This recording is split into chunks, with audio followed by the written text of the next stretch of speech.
Hi friends, welcome to our channel. ఈరోజు క్లాస్లో మనం ఏసీ ఫండమెంటల్స్ అనే టాపిక్లో resistance connected across an AC source గురించి డిస్కస్ చేద్దామండి. ఓకేనండి. అంటే ఇక్కడ దేని గురించి డిస్కస్ చేస్తామంటే ప్యూర్ రెసిస్టెన్స్కి ఒక ఆల్టర్నేటింగ్ వోల్టేజ్ సోర్సు కనెక్ట్ చేసినప్పుడు ఇక్కడ ఉండే ఇన్స్టంటేనియస్ వోల్టేజ్ స్మాల్ వీకి ఇక్కడ ఉండే ఇన్స్టంటేనియస్ కరెంట్ స్మాల్ ఐకి రిలేషన్ అనేది ఎలా ఉంటుందో ఇక్కడ మనం డెరివేషన్లో ఫైండ్ అవుట్ చేద్దామండి. ఓకేనండి.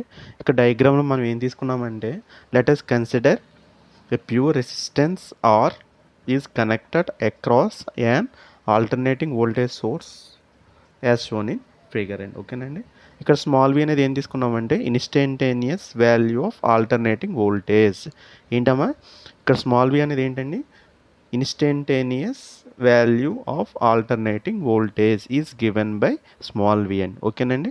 అంటే ఇక్కడ స్మాల్ విని మనం ఏమనుకున్నామంటే small V equal to VM sine omega T equal to first equation కింద కన్సిడర్ చేసామండి. ఓకేనండి. అంటే small V equal VM sine omega T అని మనం ఫస్ట్ ఈక్వేషన్ కింద తీసుకున్నామండి. ఓకేనండి.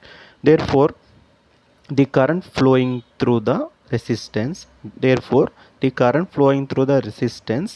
ఓమ్స్ లా ప్రకారం మనం ఎలా రాసుకోవచ్చండి? I equal to V by ఆరే కదండి. ఇక్కడ I equal to V by R అనేది సెకండ్ ఈక్వేషన్ తీసుకుందామండి. ఓకేనండి. యాక్చువల్ మనం ఇక్కడ స్మాల్ వి మనం ఏమనుకున్నామండి? ఇక్కడ small V equal VM sine omega T అండి. అంటే ఇక్కడ ఈక్వేషన్లో సబ్స్టిట్యూషన్ చేయండి. సెకండ్ ఈక్వేషన్లో స్మాల్ వి అనేది ఏదైతే తీసుకున్నామో అక్కడ సబ్స్టిట్యూషన్ చేయండి. అంటే ఏమవుతుందండి? స్మాల్ ఐ ఈక్వల్ టు అంటే స్మాల్ వి ప్లేస్లో ఇప్పుడు ఏం రాసుకోవచ్చండి?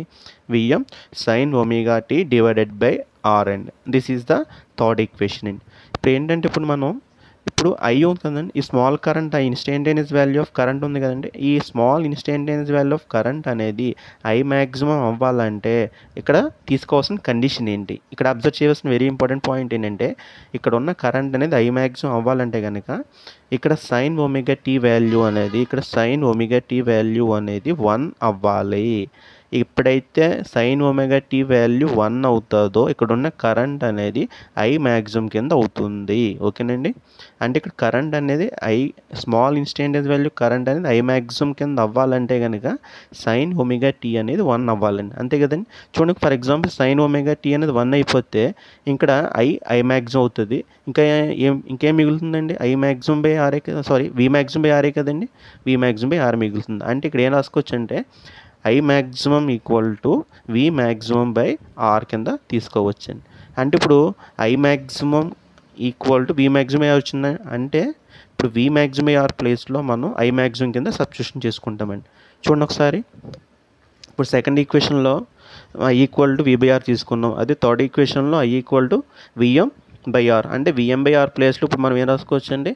ఐ మ్యాక్సిమం తీసుకోవచ్చండి.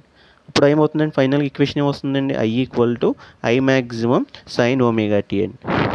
ఇప్పుడు మనం అబ్జర్వ్ చేస్తే కనుక first equation and fourth equation రెండు ఎటువంటి ఫేజ్ డిఫరెన్స్ లేదు. అంటే వోల్టేజ్ వేవ్ ఫామ్ ఎక్కడైతే స్టార్ట్ అవుతుందో కరెంట్ వేవ్ ఫామ్ కూడా అక్కడే స్టార్ట్ అవుతుందండి. ఓకేనండి.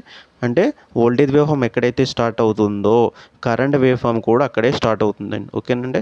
This is the small voltage అంటే instantaneous voltage. This is the small instantaneous current and there is no phase difference అండి. అంటే వోల్టేజ్ వేవ్ ఫామ్ ఎక్కడైతే స్టార్ట్ అయిందో కరెంట్ వేవ్ ఫామ్ కూడా అక్కడే స్టార్ట్ అవుతుందండి. ఇది is the wave form diagram in case of pure resistance. అలాగే మనం వెక్టర్ డయాగ్రామ్ కనుక డ్రా చేస్తే కనుక వోల్టేజు కరెంటు రెండు ఎలా ఉంటాయంటే ఇన్ ఫేజ్లో ఉంటుందండి. ఓకేనండి. ఇన్ ఫేజ్ అంటే there is no phase difference between voltage and current అండి. ఓకేనా. There is no phase difference between voltage and current. ఇక్కడ ఫేజ్ డిఫరెన్స్ అనేది 0. అంటే ఫేజ్ డిఫరెన్స్ అనేది 0 ఉంటే వీటిని మనం ఏమంటామంటే వోల్టేజ్ కరెంట్ని ఇన్ ఫేజ్లో ఉన్నట్టు మనం తీసుకుంటామండి. ఓకేనండి. This is the relation between voltage and current in case of pure resistance అండి. ఓకేనండి. ఓకే. నెక్స్ట్ క్లాస్లో మనం ప్యూర్ ఇండక్టర్ గురించి అలాగే ప్యూర్ కెపాసిటెన్స్ గురించి డిస్కస్ చేద్దామండి. ఓకేనా. ఈ క్లాస్ కనుక మీకు నచ్చినట్లయితే కనుక కంపల్సరీ ఈ ఛానల్ని సబ్స్క్రైబ్ చేయండి. ఓకేనండి.